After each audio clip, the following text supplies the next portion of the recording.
Okay, so in this video we're going to be looking at the awesome book by the TASCHEN group. So the TASCHEN usually create these really cool coffee table type books, reference books.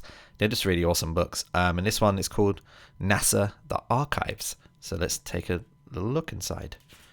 So the minute you open it, the first thing you get presented with is this awesome, like all the sort of like the NASA badges, which usually get put on the side of astronauts before they go. It's really awesome. Look at this. It really sets the tone of the book already. You've got this nice little sleeve here, which we're going to actually tuck behind here. You can see the back here like that, just so we can look at the book.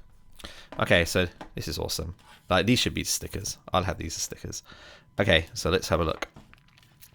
Get a nice little opening here. Nice little statement from the NASA 1958. This is really powerful stuff.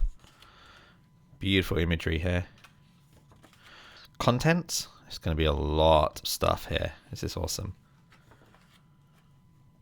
Who doesn't like it? An awesome image of the nebula there. All right, so there's a lot of detail here. A lot of historical stuff to do with NASA. Everything. It actually goes right through to the Mars exploration. Actually, it isn't just about the moon. But for me, I think for me, this book is very inspirational because I'm, as a filmmaker, my previous feature films, The Beyond and Origin Unknown, were very much focused about space travel and exploration. But my recent game, Moontopia, which is a Fortnite experience, was all, obviously, the name Moontopia is very much inspired by my fascination of the moon and space travel, especially things like moon colonization. So I think this is why I'm so attracted to this book. In fact, this book, all the imagery in this book was very much inspirational to when we were designing the level in Moontopia for Fortnite. So definitely check the game out. Here's a quick clip of it. Okay, so let's take a look at this book now. Back to the book. This is really awesome. You know, there's something about black and white photography that really just gets me. It's like just transports you back to history. Wow, some nice little things here to do with Neil Armstrong. Okay, a lot of text. Oh wow, the first plane here by the Wright brothers. I mean, this alone is the reason why we can travel in planes, and let alone space rockets in space. The Wright brothers being bold with their first ever plane. Yeah, look at this. This is dope. These are the first bombers created. Again, NASA played a big part in military aeronautical and aviation, so definitely worth remembering that.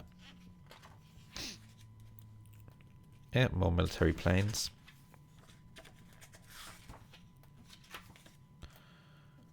Oh, this is cool. This is like a conversation between the pilots. The pilot and the Army airfield on one of the very first XS-1 Mach 1 test flights. Oh, this is cool. There you go. Wow, look at that. This is what it was like to test flights back in the day. Like, this is what the pilots would have to endure. Whoa. This is some of the unfortunate things that usually happen when you're testing flights back in the day. Lots of crashes. It's quite sad, actually. But, you know, sacrifices humans make in order to push the endeavors of flight technology, which we should be grateful for today. Look at this. Now we're getting into color photography. You can still tell it's got this historical vibe about it, just with the film print. I love this Panavision kind of colourful look to this photography. It really just takes you back to when you're there. This is so cool.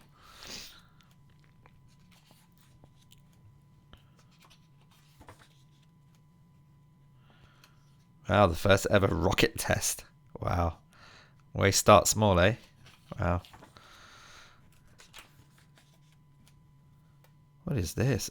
The inflation test of Echo 1, the first satellite. Oh, this is the first ever NASA satellite. Pretty much one big, massive balloon that they sent out into the stratosphere of Earth.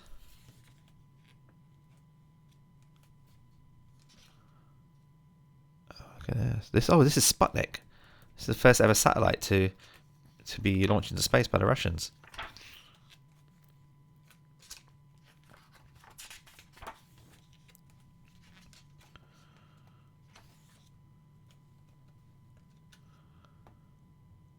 Wow.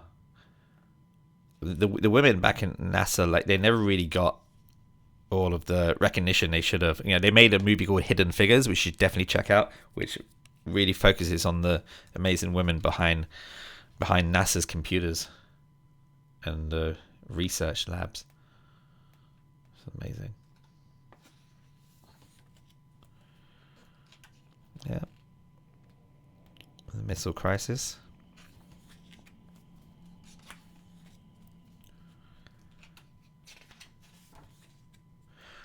Some of the illustrations created. There's something about like 60s, 70s science fiction art which really fascinates me, even still today. They really dreamt big. You know, this is before like big sci-fi shows were made, but like this is like they really dreamt big. You can tell like the imagination there.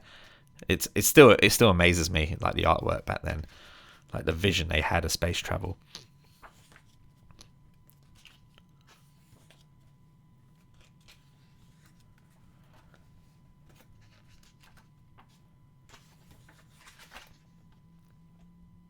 Oh wow, this is a Mercury Atlas 7 Astronaut 1962.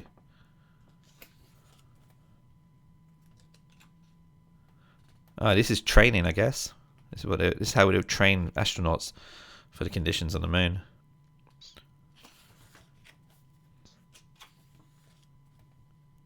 Wow, look at the design. You literally are just an astronaut in a tin can, literally.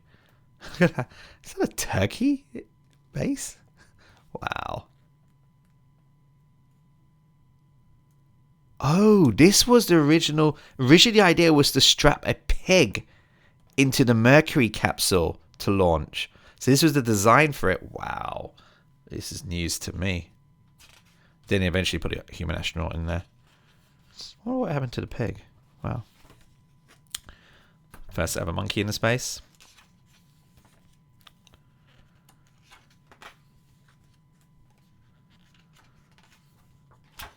This is actually a really good reference. Like, we use this reference for my movie 2036 Origin Unknown, the one starring Katie Sackhoff, which you can actually rent on Amazon or Apple TV. There's moments where we're looking for like shots of an aircraft or a spacecraft approaching the stratosphere of Earth, and even the Beyond, my movie The Beyond as well. We actually created SFX shoots using high-speed photography, and this is the reference we use. So yeah, NASA played a big part in a lot of my films, actually, especially The Beyond. Definitely check that out because this is very heavily NASA inspired. Oh wow, look, Mission Control back in the day.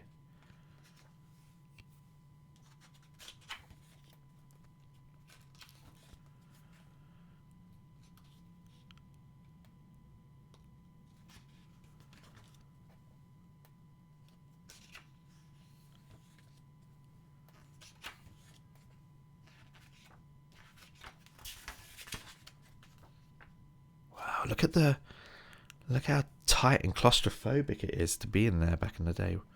Look at that. It must be so scary for the astronaut to be like cooped up claustrophobically into this little tin capsule with like serious amount of firepower below you propelling you into space. Scary stuff. And it's really good. They really have detailed accounts of what was it like inside those capsules in this book. I mean, literally, the astronaut is there, I think. No, actually, I think it might be up there. It might be one of those two. I think it's probably that up there. That tiny thing and all this massive rocket fuel there. It's insane. There's the Kennedys. They played a big part in pushing space exploration. We probably wouldn't have a space program today if it wasn't for the Kennedys there.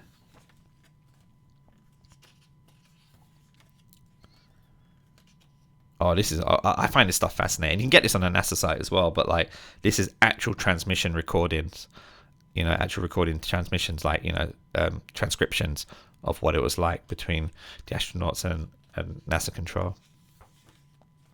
Yeah, this is a bit now. This is the bit that I love. This is the moon. I mean, already this imagery is very eerie. It just really gives a good feeling of what it's like on the moon. I mean, look at these hard shadows. I mean, this played a big part in creating Moontopia massively for us. Oops. John F. Kennedy's big moon speech. Very historical speech there. I love some of this artwork. Vision artwork.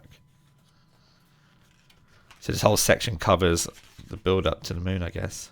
Oh, or was it? Oh, no, maybe not. This is more spacecraft technology. The amount of work they put into this research is crazy. Again, like the Air Force and NASA really were collaborating very heavily. I guess NASA was very much influencing the technology for the aircrafts, especially the military aircrafts we had back then.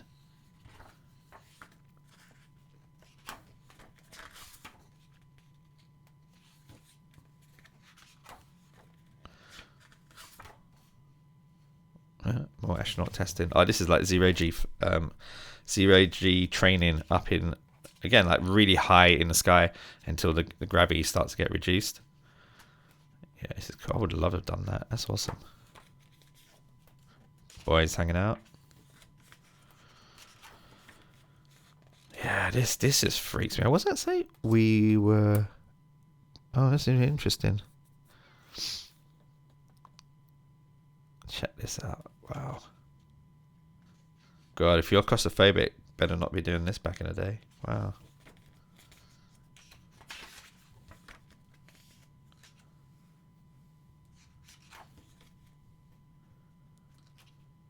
Oh wow, these are the camera feeds that are feeding from the astronaut capsules.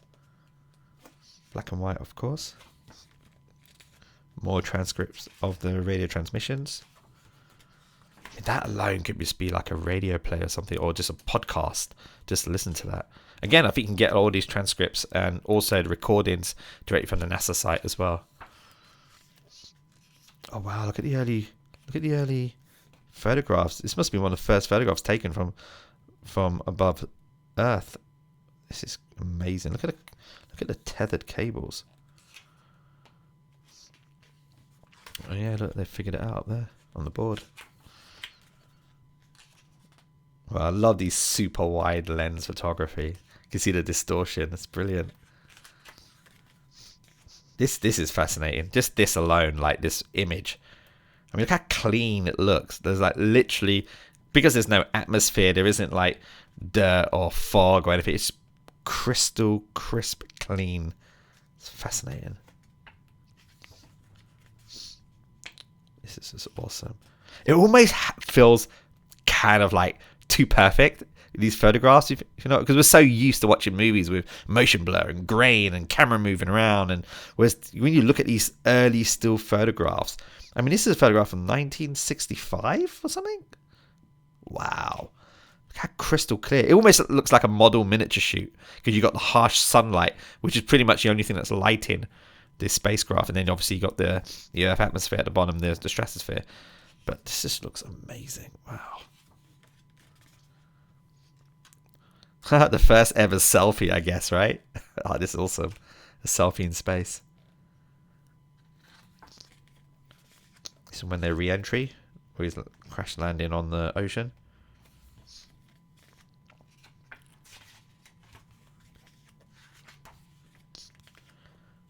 Wow, this is where the launch pad is.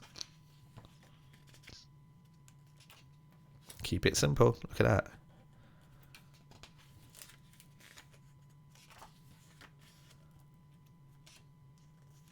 Concept art.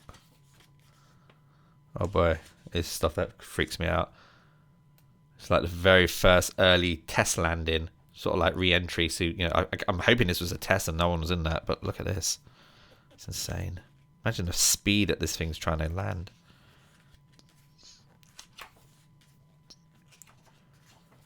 It always feels very Stanley Kubrick, all of these, you know, like the 2001 Space Odyssey with the control panels. I guess, you know, it was referencing NASA back then. It was a similar time, but wow.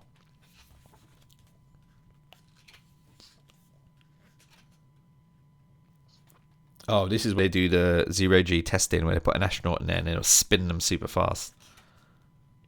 Yeah, this is the mission simulator, affectionately known as the train wreck. Wow.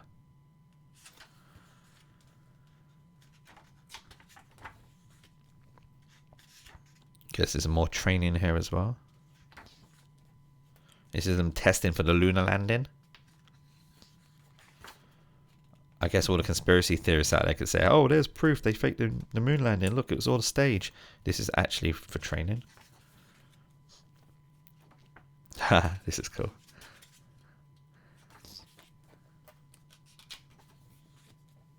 Wow, all the several components that build up the rocket.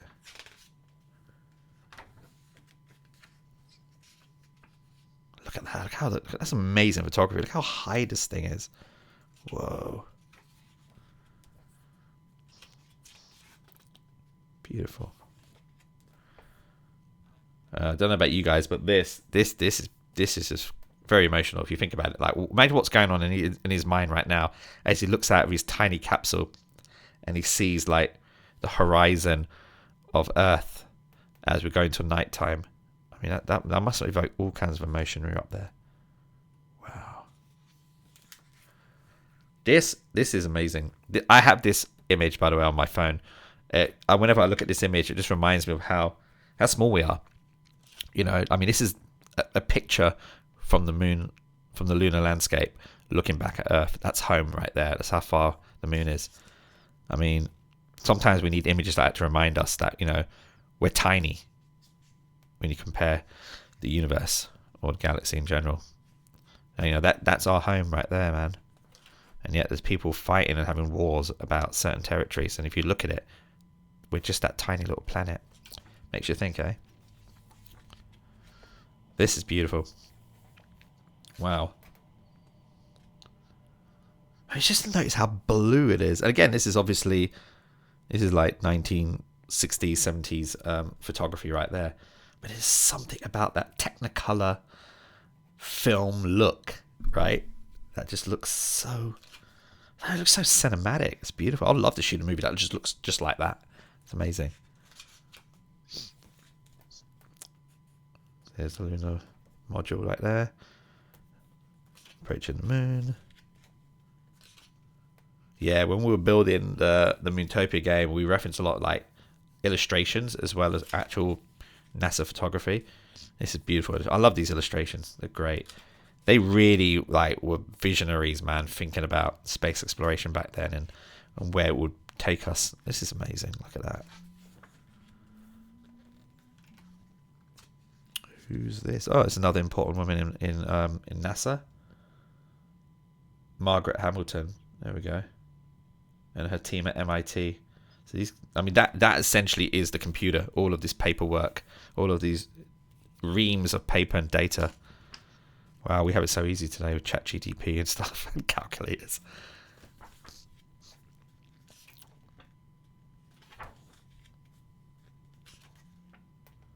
Oh, another one for the conspiracy theories, saying this is how they filmed the moon landing. Again, just a reminder, this is training. They have to simulate what it's like in a studio or in a warehouse with the conditions to train. So it doesn't mean they shot it and faked it. Or maybe they did. Who knows?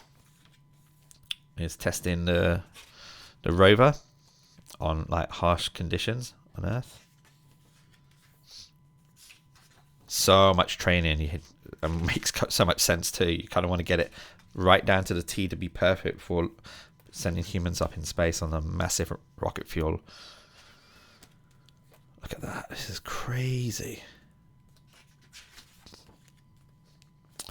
Another image again that just worth printing, having on your wall to remind us how tiny we are in space, in the universe. Look at this. This is us. This is home, guys. Wow. It's the first ever view of the moon as they approach. This is Neil Armstrong's view. Yep, that is, yeah. This is probably one of the most historic television transmissions ever to grace our TV screens back in the 60s. But look, this is the first man on the moon setting feet on the lunar territory. Wow, on the lunar landscape. This is like historic, man. Can you imagine being in the living room, watching your TV, your family, and you see this? It's amazing. This looks like a much cleaner image taken. I always wondered how they took those photographs because it looks so clean. Serious process must have been involved with the film. Look at that. Look at the shadow. This really shows you that, you know, the only light source is the sun. Like the main core light source. Obviously, you got the stars and everywhere. But, you know, in terms of the core light source, driving these light, creating these like harsh shadows. Wow. Another iconic image there. I just love the use of reflections here. It's amazing. It's first ever step there. First ever footprint. Wow.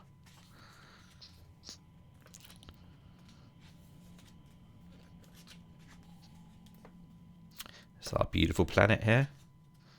Look at that. It's gorgeous.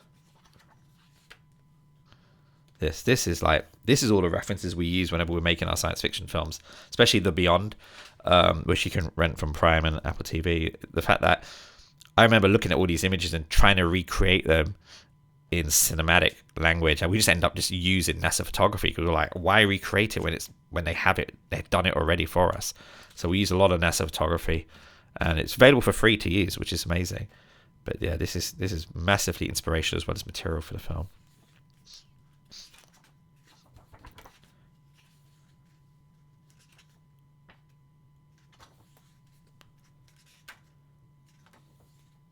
Wow, look at this. There's the rover in action there. Look at that there. This is amazing. Look at this wide landscape shot. That's super light. What is this, 12mm, 8mm lens or something? It's just super wide. Look at that. I mean, again, it's just like you can't even see the stars. Look, there's no stars. I think, like, obviously in movies we exaggerate the stars, right? But I think in reality, based on these photographs, you know, the sensors back then didn't really pick up the stars as well. You have to expose the camera for the stars, and obviously we're not exposing the cameras for the stars. We're exposing the cameras for the landscape and the lunar module. So it's probably why you don't see the stars. But this is so eerie. Wow. Oh, that's quite iconic. Putting a family photo down there. Yeah, planting the flag, claim that, yeah, the Americans are the first, which is true. Amazing. Wow. In the world of visual effects, we use these as references.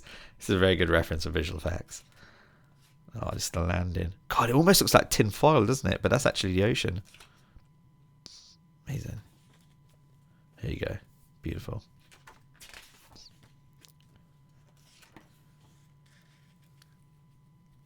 So now that they've conquered the moon, they're now looking to... oh, look. Oh, this is actually the Soyuz. Yeah, this is the docking. But yeah, once they've conquered the moon, they then start to look at, you know, in terms of space stations and so on. Always starts on paper, guys. There you go. God, we're only like halfway through the book here. Wow, so much to go more. Yeah, so this is the space station. This is the Skylab space station, which I think is, you know, it's still going. It's part of the ISS, right? International Space Station. If I got it wrong, guys, leave a comment for sure. Whoa, this is, whoa, look at that. That's an actual image from the actual space station inside the Skylab. This is how they have to arrange stuff. Damn.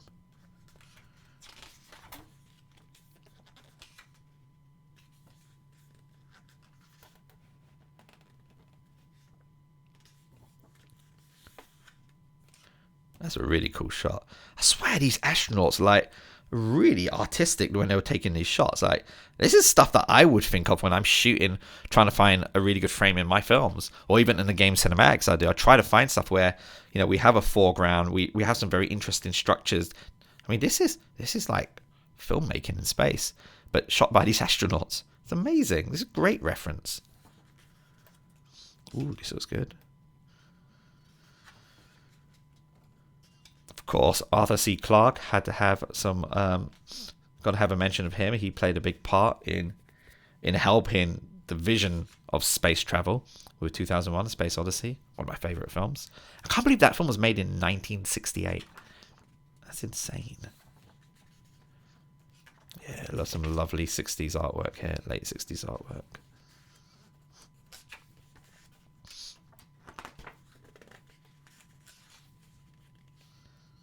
Oh, it's good to see female astronauts finally. Oh, that's cool. This is 1985. Oh, this is training for the Challenger. This is, unfortunately, I think these were the astronauts that were involved in the tragic of the Challenger explosion, which was really sad. 1986. Actually, I remember that because I remember seeing that on TV when I was a kid. This is a space shuttle. See how we go from like tiny little capsules like the Mercury 1 to now the Challenger space shuttle.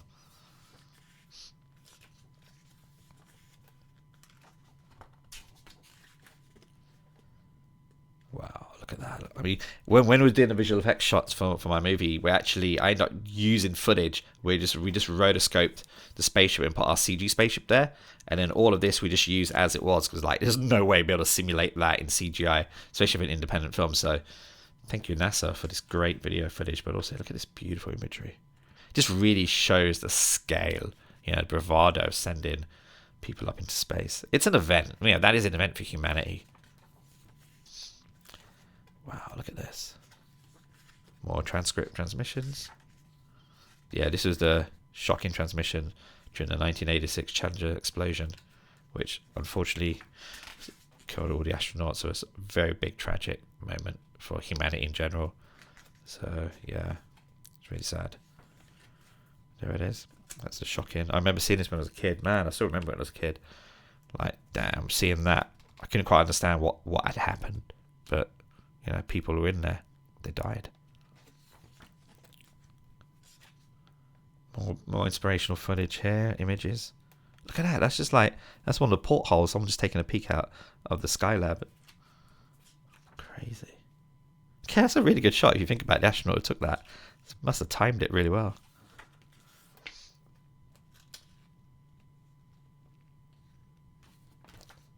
That's amazing. Wow, look at that.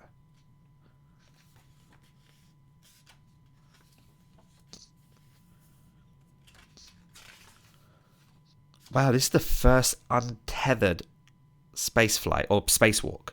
So usually they'll be tethered with these long cables, right? But this is using some kind of EVA suit where they have like mini propulsion, mini sort of like jets to allow them to maneuver around in space flight.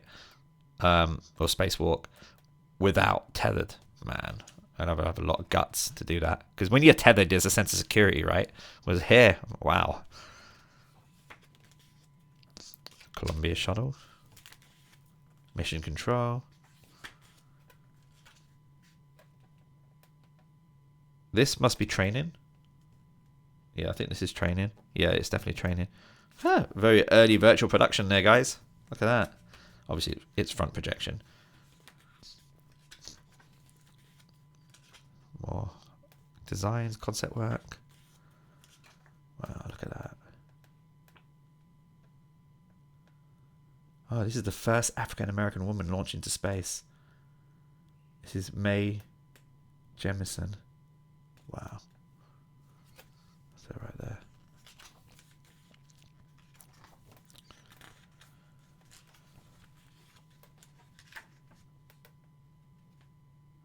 It must be a storm, something. Oh, this is the International Space Station. Wow. Look at the scale of it. Against our beautiful planet. Yeah, maintenance happening. There's a moment in my movie, The Beyond, actually, where we had this moment where these astronauts are repairing the space station. I just referenced the hell out of this. Yeah. Oh wow, planting flowers in the space station. It's really interesting how they do these experiments on the space station to try to see what it's like to grow plants, or they'll bring seeds up into space to grow them and fertilize and see what the condition of space is like growing these plants or greenery. It's amazing. So much we could learn of what it's like in zero-G conditions compared to gravity conditions on Earth. Oh, there you go. Look at those lenses. That's why these photography looks so good. They have some of the best lens. I think it's Hasselblad as well. Actually, they use Hasselblad cameras, which are like super expensive cameras, which are super high resolution. So that's why you get this beautiful imagery. Of course, the photographer's got to be great too, which in this case they are amazing. Oh wow, Earth at night. Look at that. That's amazing. Hundreds of millions of tiny little lights representing all this.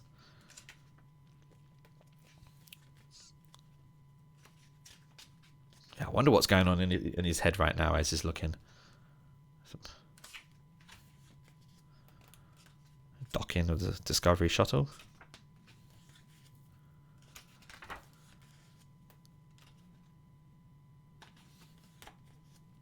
This is famous. Pale blue dot. I think Carl Sagan said that.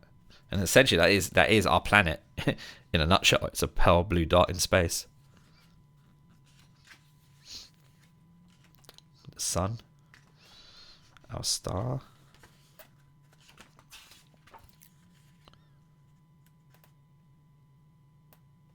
What's this? Hypersonic inflatable aerodynamic decelerator. It's a hybrid parachute and balloon technology. We forget. We're talking about rocket propulsion and space shuttles and space stations, but like we forget that there's a lot of work that has to do with balloon technology that allows us to, really understand and study the clouds, because the clouds play a big part of our planet's atmosphere. Yeah, I've got to remember this actually.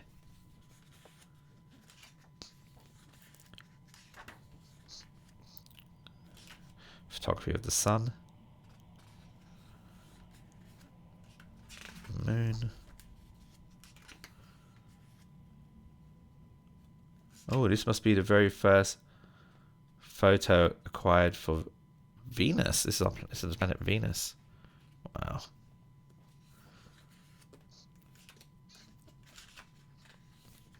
It's quite beautiful. This is a great texture reference.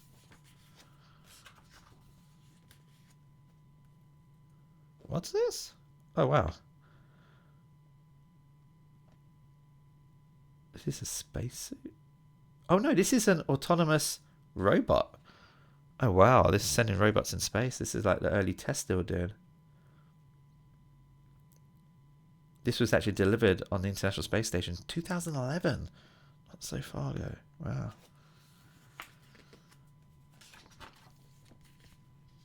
I love this. This is cool. There's so much hope and vision in the 60s artwork compared to what we have today.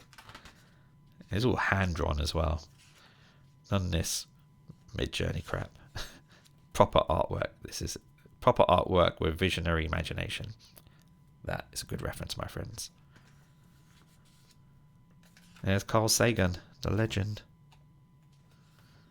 Right here.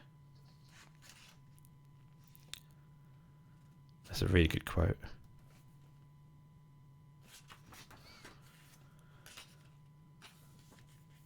So we're talking about Mars now. Mars is an interesting planet, guys, if you think about it. It's like, it could have once looked like Earth at some point. For a while, we're going back to explore it, to figure it out.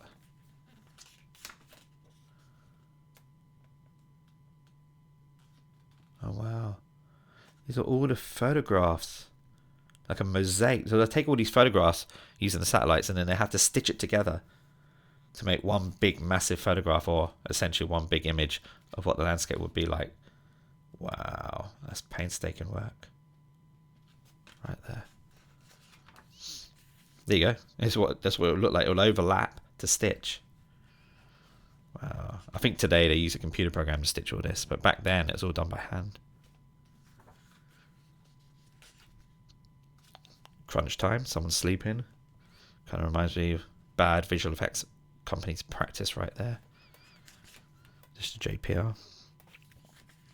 Yeah, more image stitches. So yeah, they would take these high resolution images in batches, right, like a panoramic, and then they would kind of stitch them like this.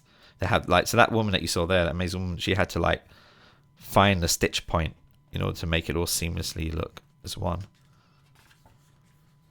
Yeah, that's amazing. That's the Mars rover.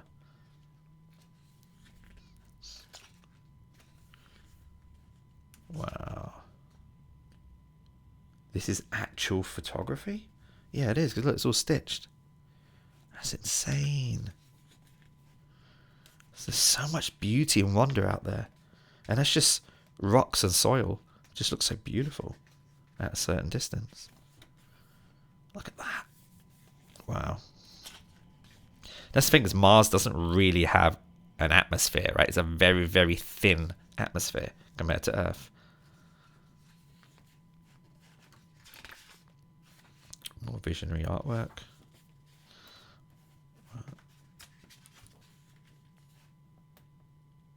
What is that?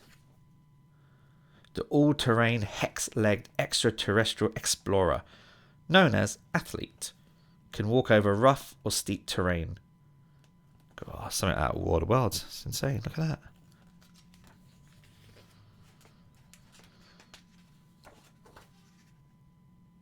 Oh, these are welders checking the seals inside the liquid hydrogen tank. Serious work, man.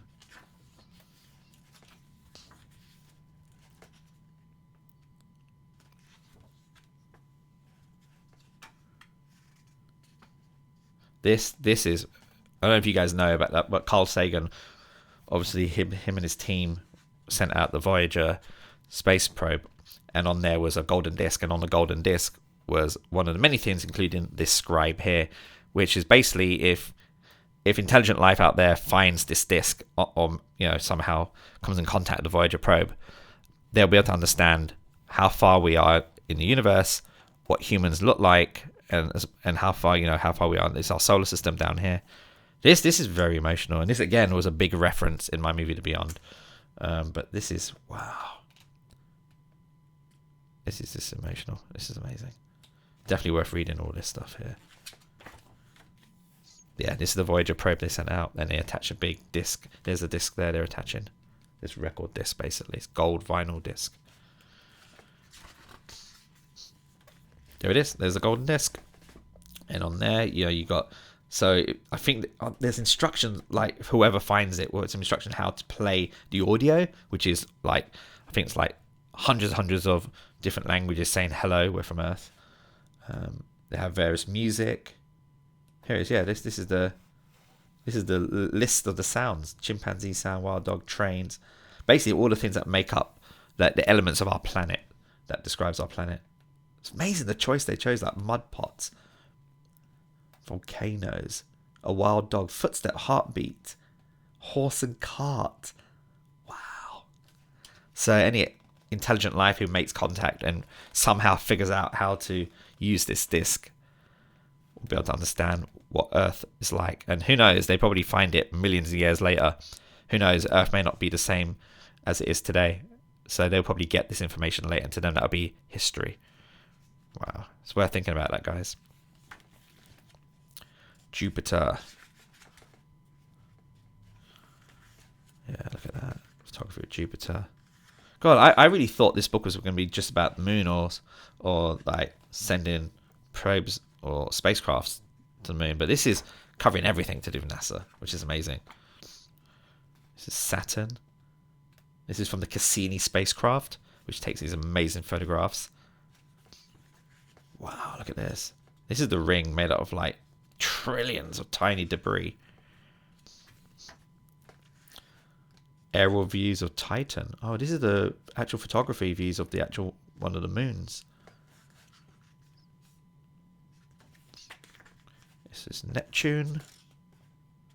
See, the further away the planet, the less the quality of the photograph is, right?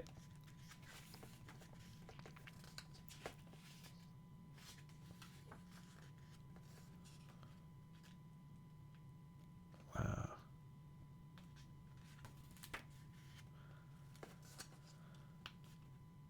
Oh, this really makes you think. Look at this image right here. That's how tiny we are. We are here compared to everything else around in the universe. Look at that. We're tiny. Wow. The Earth is the only world known so far to harbour life. There is nowhere else, at least in the near future, to which our species could migrate, visit, yes, settle. Not yet. Like it or not, for the moment, the Earth is where we make our stand. That's a powerful quote from Carl Sagan. Again, worth remembering. I remember this image here. Oh yeah, I remember this. This weird object in space, which some were saying it was a extraterrestrial spacecraft. Who knows? Yeah, it's definitely the first visitor of some kind. Space don't really say much about this. They just have an image. Wow. Worlds Beyond. Well, it's probably where I got the title for my film, The Beyond, right? Because the Beyond is kind of a powerful word when it comes to space exploration in general. So, yeah, there you go. Subconsciously, it's how I titled my film.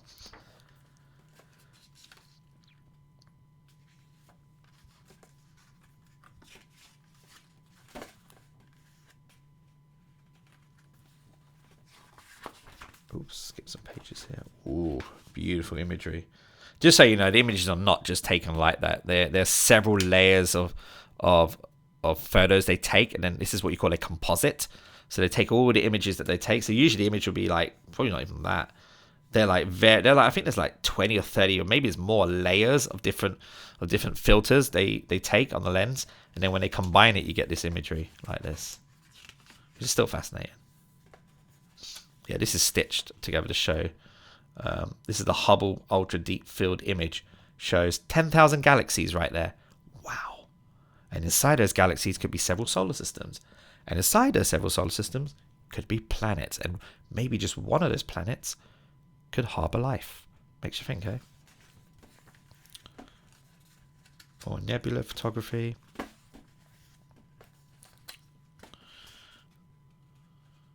This is the first payload. This is them installing the Hubble telescope.